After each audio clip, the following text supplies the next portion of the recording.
These stories are taken from the book The Railway Controller. Lady Had's Birthday Party. One summer's day, Thomas and Percy were idling at Farquhar when Bertie the bus arrived. Have you noticed something? Said Bertie. What sort of something? Asked Thomas. The Fat Controller. He seems different, replied Bertie. I did see him staring at the clouds this morning, said Percy. I wonder why.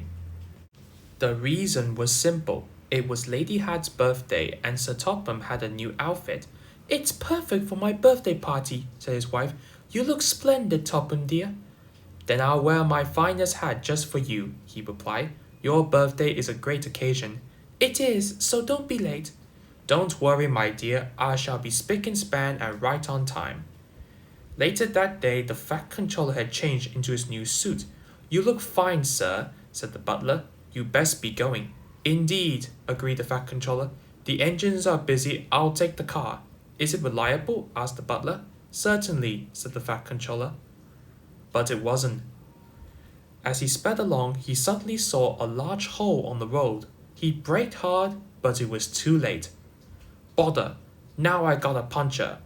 If I change my wheels, I'm sure to dirty my suit and that would never do. Just then, he heard Caroline. I had to attend my wife's birthday party and I cannot be late. Please give me a lift. I'll try, sir. But Caroline didn't like going fast. I'm hot. My engine will overheat. And it did.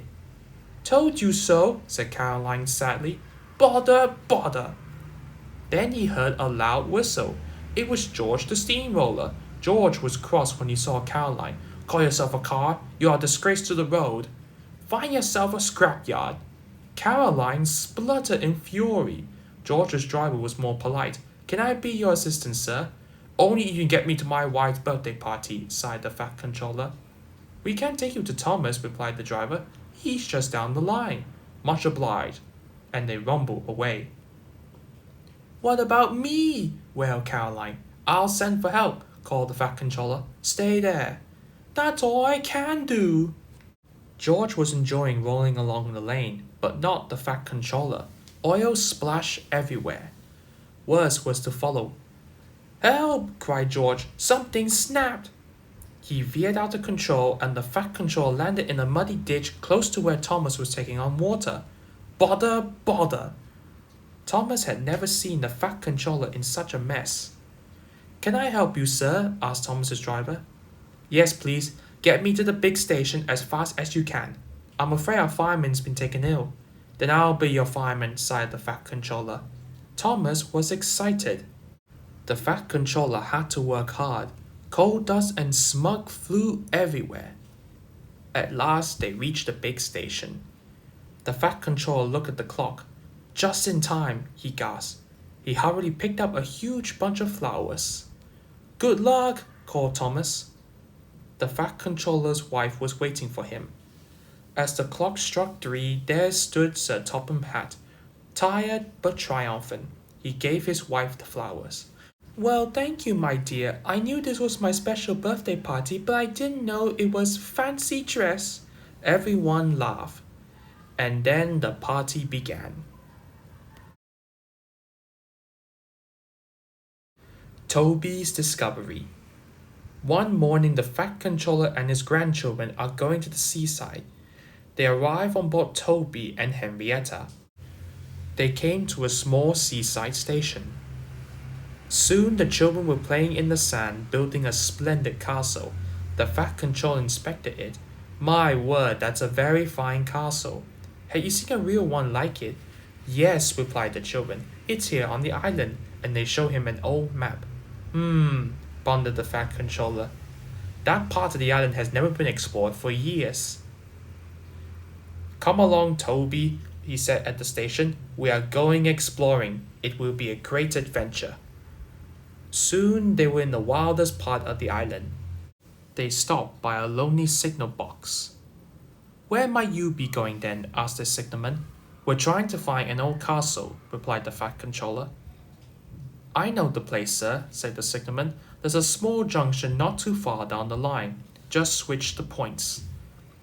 When the firemen switched the points, their adventure really began. Toby pushed past branches and bushes until they stopped by an old water tower. The grandchildren walked out and looked all around. There's the castle, they called out. Yes, replied the Fat Controller. It looks wonderful. The Fat Controller was most impressed, but Toby was rather scared as he looked all around as everywhere was rusty and overgrown. He was glad when it was time to go home. I think the castle will make a very fine place for visitors, but it will take a lot of hard work first. Yes, sir, said Toby nervously. The Fat Controller's plans were soon put into action. They restored the old tracks and connected it to the Farquhar and tramway lines. But Toby was still worried.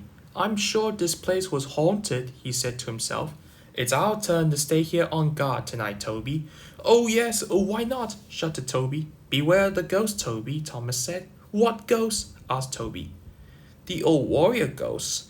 I heard people talk about this place. Every night he lights his fire, then goes hunting. Toot toot, goodbye, Thomas replied. Night came. Toby looked anxiously around. Everything seemed rather spooky. Quite suddenly, he heard a strange wheezing sound. It's the ghost, he wailed. What ghost? His driver asked. It's the old warrior. He's come to hunt me down. Don't be so daft. We'll go investigate. They returned quite soon. The old warrior wants to meet you, laughed his fireman. Can't it wait till morning? Replied Toby. Ghosts don't work day shifts, said his driver. Toby bravely made his way. Well, bless my bell, he exclaimed. There in front of him was a little old engine. This is your ghost, Toby, said the lonely signalman. His name's really Bertram, but we call him the old warrior because he was so brave. Hello, Toby. It's nice to meet you. Sorry I didn't mean to spook you, but I've been left behind ever since the Minnesota Railway closed down. Toby was relieved. You used to work with Duke, is that right? Toby asked. That's right. How is he? Then Toby explained everything to him. It's good that to see him that he's still running again. The Fat Controller was informed, and Bertram was sent to the works to be restored, and he now works on the Scarlery Railway and reunites with Duke, his old friend. As for Toby, he felt better after that.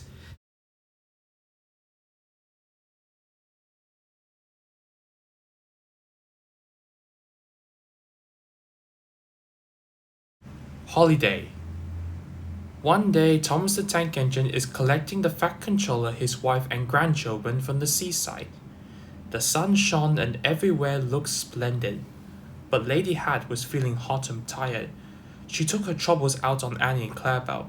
Those coaches are old and uncomfortable. Why don't you use them as beach huts instead?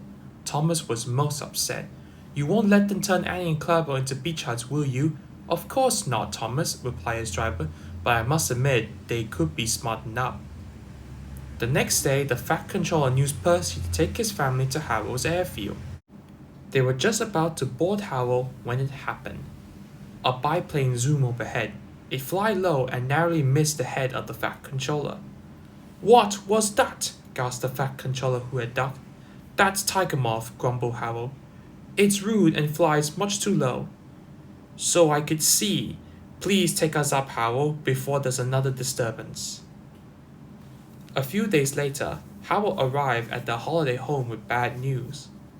It's Tiger Moth, said Harrow's pilot. He's gone missing. Do you wish to join the search with us? I think I'd better. Harrow zoomed overhead across the island, looking for Tiger Moth. There's Tiger Moth, called the Fat Controller. Then he spoke to the pilot. You were showing off and flying dangerously. I will speak to your controller and request that you are grounded. Yes, sir, replied the pilot. Now, if you excuse me, I shall return to my holiday. Jolly good idea, sir. The fat controller had arranged to meet up with Toby and Henrietta to take them somewhere special. They arrived at a small river inlet. What a beautiful boat! Exclaimed the grandchildren. It's my special treat. The fat controller took the helm with his wife beside him. It's so nice to get away from the railway for once, he said to her. And far cleaner, she replied. But life on the river is very different from that on the rails. The family were enjoying themselves so much that they forgot to watch where they were going. Botheration, said the fat controller. We're stuck. And they were. Other boats tried to pull them off the mud bank, but it was no use. Percy saw the commotion and stopped. Is there anything we can do to help? Called his driver. Yes, indeed there is, replied the fat controller. This is the life, isn't it, dear? The boat was travelling on the rails on a flatbed, with Percy pushing from behind. Soon they arrived at a small station. There was Thomas with Annie and Clebo, who were looking as smart as their new paint inside and out. My! Exclaimed Lady Hat. What splendid coaches, so much more suitable than those old beach huts on wheels. No one said a word. But that evening, Annie and Clebo spoke to Thomas. It's very nice to get compliments, but no matter what we look like, we'll always be useful, won't we, Thomas? Of course, their friend replied.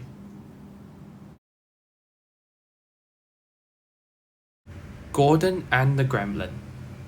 Early one morning, Gordon's fire would not light. I don't know what's wrong, sighed the firelighter. There must be gremlins about. What are gremlins? Asked Percy. Why, I heard they are legendary creatures that cause mischief, said Thomas. Can we find one? Asked Percy. Pah, said James. Gremlins don't exist. They're just an excuse when things go wrong and no one knows why. If Firelighter says there are gremlins, there are, insisted Thomas. Ha, snorted James. The fat controller had heard everything. Silence, he said. I am expecting a VIP, a very important person today. She has heard that all my engines are really useful. Please prove it. Yes, sir, they all said. As long as the gremlins let us, added Percy. What gremlins? The ones in Gordon's fire, sir. That's why he's not ready yet. I'll see about that, thundered the fat controller. And he did. Gordon, I'm expecting you to be on your best behavior today. You are to pull the special coach for my special visitor, but no high speeds, please. She won't like that. Gordon was proud and pleased.